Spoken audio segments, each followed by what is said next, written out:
आगे बढ़ते हैं। अब चुनाव के हवाले से खबर आपको बता दें, ठीक 24 घंटे के बाद 4 रियासतों के नतीजे आएंगे। तो इंतखाबी नतीजे कल सुबह 8 बजे से ही आना शुरू हो जाएंगे। वोटों की गिनती सुबह 8 बजे से ही शुरू हो जाएगी। तो एमपी, छत्तीसगढ़, राजस्थान, तेलंगाना के नतीजे सामने आएंगे। मिजोरम में वोटों की गिनती एक दिन के लिए टाली गई है।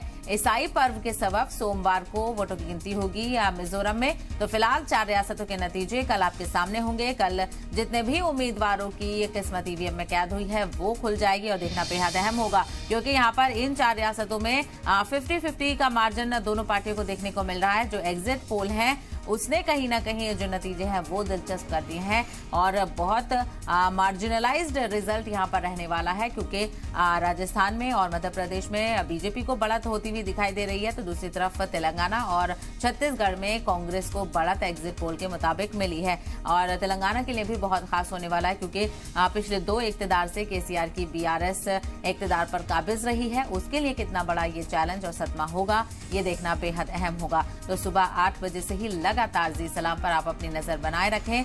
सटीक से सटीक नतीजे और सबसे पहले आप तक जी सलाम पहुंचाने की कोशिश करेगा। तो ठीक 24 घंटे के बाद 4 रियासतों के नतीजे आने वाले हैं।